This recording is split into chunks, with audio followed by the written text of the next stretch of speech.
baba Two-Face munange nabe yagudde makage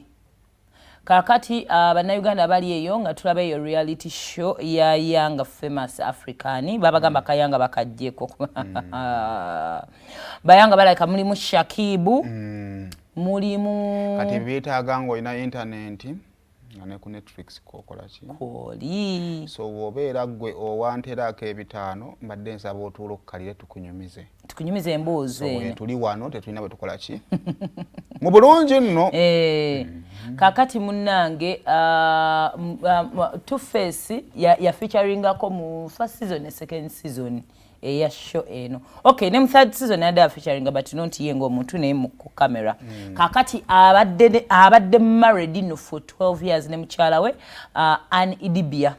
Two-Face is called the innocent Idibia so bakola embaga yamenye ebitooke era bayina abaana babiri ab'obuwala ne mu story yabwe tetandise kati yatandika dda ani yagamba ba meetinga ne Innocent when she was 15 nebe kuza mpola naye mweyo period when Anne was only 15 nga tana making 18 ndowooza kusalawo bakuzaala Two-Face yazaalirawo abaana kubona etana tukakuzaala kiri understand baha kakati munnange bwe batyo bakulana ne bakulana era ne bakuba n'embaga kakati wetulabira ebizibu byagana amakajika these are Nigerians ate Anne ino naye muzanyi wa movie then Two-Face Omuyimbi Two-Face bebano my African queen the girl of my dreams you take me where I never been you make my heart a tingle lero ngambe togenda kuntisa gwe eriso mama yali kuba ne movie ewe kaligo igogwe sanza ku kibuga kuno ku telefone ndika kati nza kizibu kyenna kiri kintu kimu nti bwe weeweebuula mu maaso g'enkuyanja y'abantu nze ne nkutemyako nti akatiibwa kagenda kakulukuta mwala osigala nga okwekalambiriza so Two-Face was famous those years of the Peace Squares and all that aba Nigeria we bakubira nyendo music industry ya Nigeria yatandikira okubuuminga yes so so yomukuba stars abebye ebiseera kakati munnange fe tugenda omanya ebizibu byabwe nga bali mu reality show era nga bayombakawo kati waliwo I think that was season 2 bwe ba meeting amaka ga Diamond ne Zari najja era Two-Face nakuba Zari elisa eryalagirwa era waliwo scene gye balaganga Anne ne Zari ba exchanging ebigambo bayomba Zari namulangira namugamba lekera okubeera insecure eri omusajja waakwana lyezima lyoyina owulira Anne naye kale bambi fengeri faade bagoberera sheno kibadde kiraga Anne abadde omuntu nga she looks too broken omanyi byanjawulo nnyo mu abagendo baffe ng'omusajja omusanze oli wa myaka 3 baba bakuyiribya dda there are those women nga yamanyi omusajja omu gwategeera atuse mu myaka egitagezesa thank you wasa tugezesa ki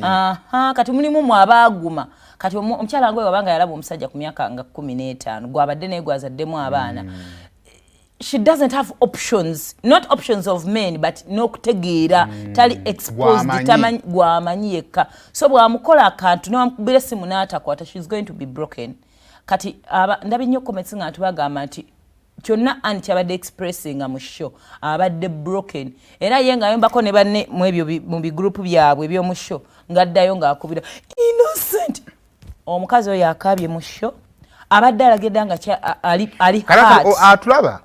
waliwo film one reality TV shows kakati byawukanirawa kubanga ne bino tubira bibeera on camera byawukanirawa kakati film ebeera entirely scripted bajja olugero ewantu ne bajja ne balubawa ne muluzanya nga teruliiko oba nti nga siriyadde attached kola olugero reality TV shows of course naffe wano tuli scripted byetwogera naye engeri gye tukijjayo esobola okuwa omuntu ekifaananyi nti tetuli scripted tewaliyo kintu kyogenda teeka on camera nga tekiri scripted so buli kintu kyogenda teeka on camera ekisooka kukiwandiika nti bweba siini ya Zari ne Shakibu yejja bagenda givuga batya bajjayo obulamu bwabwe obwa bulijjo naye nga bali guided director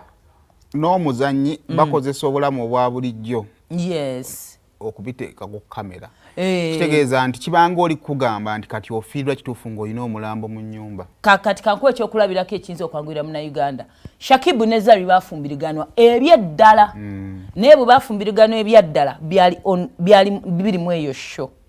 you get my point naye singa byali bya movie byali komyeyo mu movie era eno mbulamu bwabwe bandibadde tebali married naye kati tukimanyi nti bali married kakati mukyala wa Two Face ono kati tubadde tumulaba ng'omulaba things are not going on mu marriage ye much as eno shegenda maaso Two Face yavaayo n'atika ku Instagram ye n'agamba ye ne Annie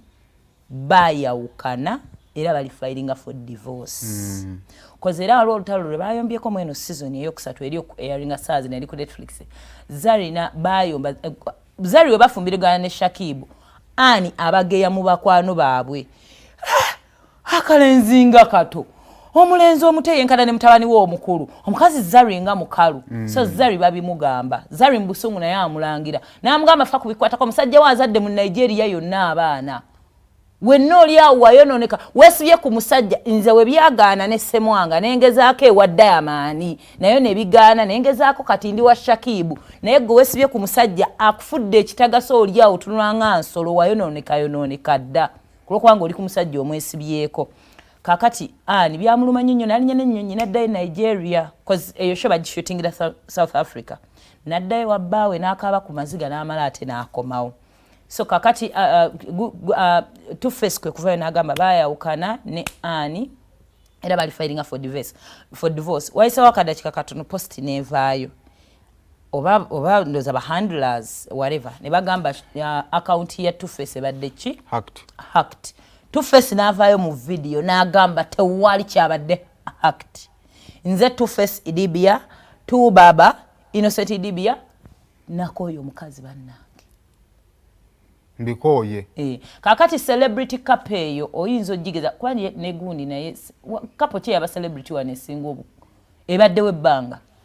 yosobola okugerezaako Bobby ne Babi so kati lwaki ekoza amawulire mangi saa zino kutugamba nti Bobby ne Babi baayawukanye ye Two Face ne Annie muyinza muwagira so wetwogera saa zino kigambibwa Annie ali mu rehab she's destroyed you know, like ng'omuntu things might not be okay with her ari mu rehab naye nalabyako abo bonna bakasti bayo show ba reality show Zari abenjawulo nga bambi bamuweereza obubaka obumugumya kubanga yabadde alaga bbaawe amwagala okukamala kwafiira mukazi nga yakwagadde amwagala kyokka atayinza okuba nga agira nnyo ate nga amukoze bingi tannakkiriza kukakkana and problem ebeera omukazi aba ayagala nnyo omusajja tannakkiriza kukakkana kati ate omukazi agoberera nnyo oba okitegeere kati awo wava obuzibu kale ebyo nno byebyo twabalaga wano tukumye wano kati twabalaga Fresh Kid yakola bulungi